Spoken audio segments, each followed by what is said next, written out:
Good morning, everyone, and welcome back to PYCON UK. So it's Monday.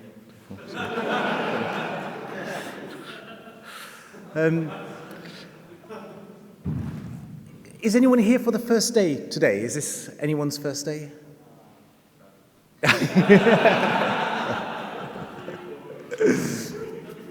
Welcome.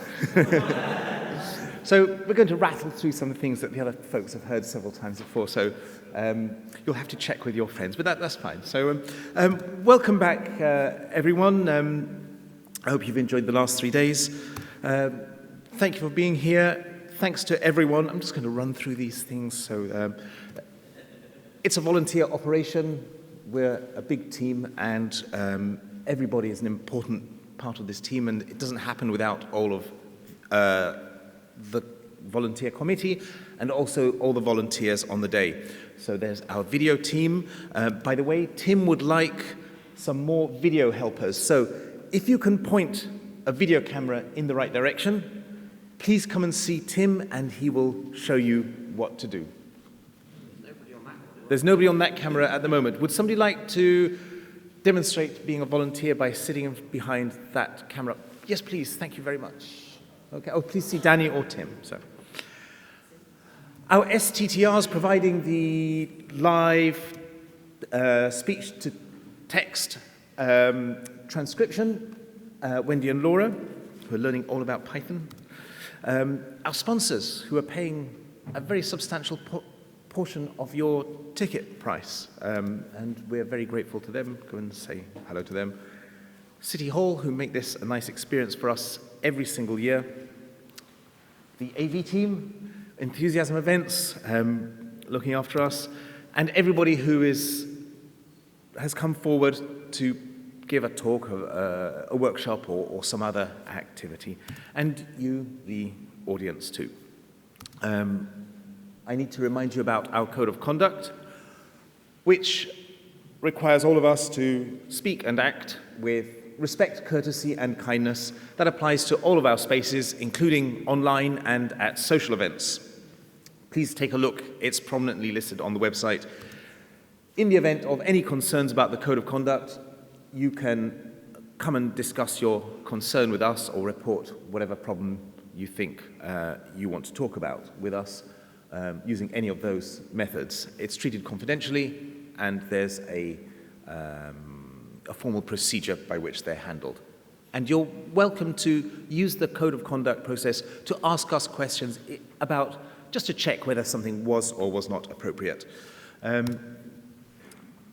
The venue toilets are marked ladies and gentlemen, but not everybody here falls neatly into those two categories. So the basic rule is, as you will see on the signs on the doors, people are using whichever toilet they feel is appropriate for them.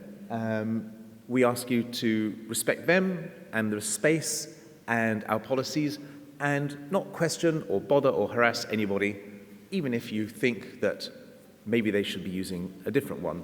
Nobody wants to be bothered. We don't want people to be bothered. If anyone has any questions about that, please come and talk to us. If you're taking photographs, please remember that people wearing blue lanyards are happy to be photographed. People wearing yellow lanyards would like not to be photographed, and please, if you happen to capture them in your photographs, don't publish them or delete them from wherever you publish your photographs.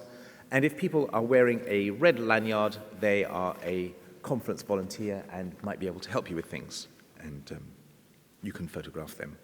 We have a quiet room at the far end of the marble hall. Please use it. Every time I go in, there's someone in there enjoying the peace and quiet. Some of you may need it after your last night's outings. I'm going to spend a moment or two on this because more than one person has noted that we still have a problem with questions. When someone gives a talk, they're sharing what they know.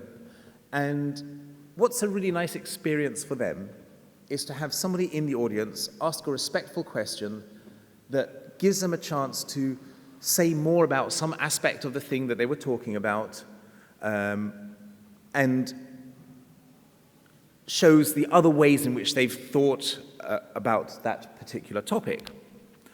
And that's a good question that does that. It's not such a nice experience to have given your talk and be hoping to talk more about it, and then to listen to people's comments or feedback or opinions or superior knowledge when it's somebody from the audience. So please do not do that. There are several people here who are acting as session chairs. Could you put your hands up if you've ever been or are going to be a session chair at some point today? Okay, so you people are empowered and encouraged to manage that.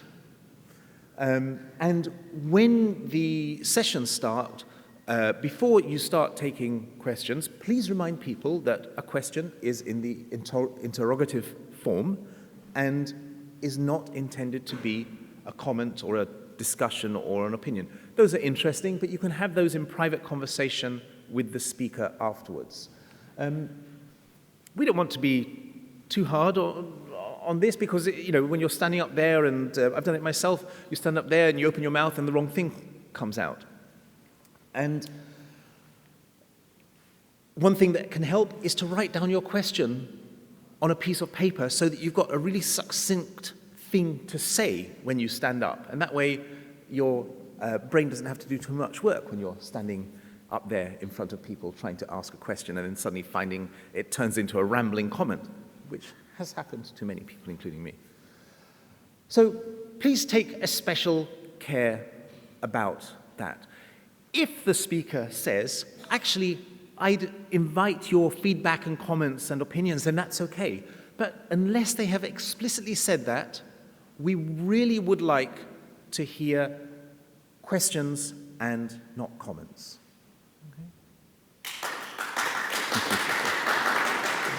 Okay? And if anybody doesn't quite understand why we're doing that or wants to talk to us about it, bring it up with us. It's fine. It's, you know, it's not a law written in stone that you must obey or otherwise you'll be ostracized from the community or anything like that. It's what we'd like, and we're happy to explain why, but please, in the talks, ask questions that are questions and only that. And you may be burning with desire to share something, but please, it's the speaker's turn on stage. Let them have it. Thank you. All right. Lunch.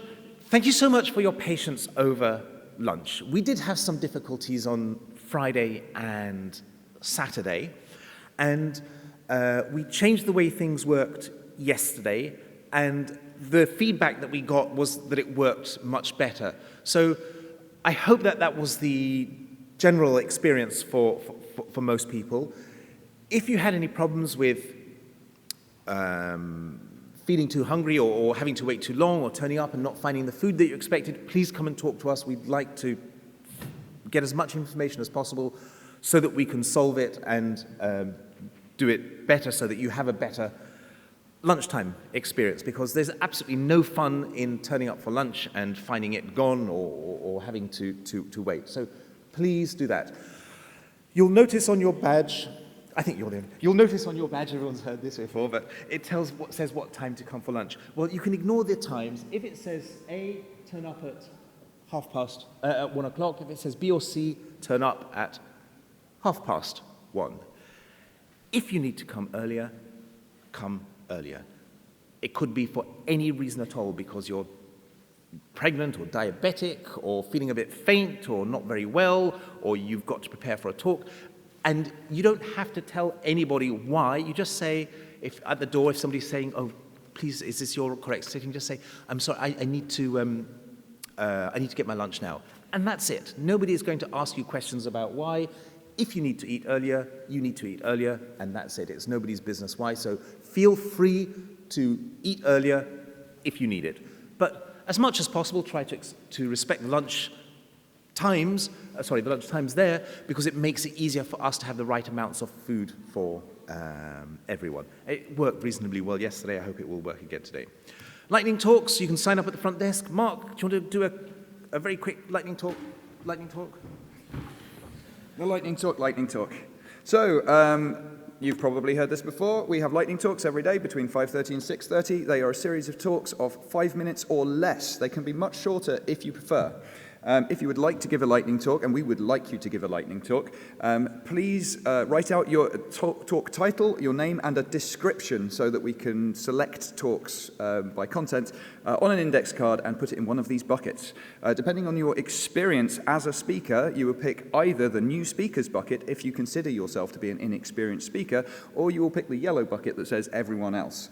We will be picking the talks at around lunchtime, somewhere between 1:30 and 2, and then we will notify all the speakers that have been selected either in the Slack or, well, in the Slack, and we will put up the cards in the order that they'll be, that the talks will be given on the flip chart behind the bucket, which are kept at the end of the registration desk.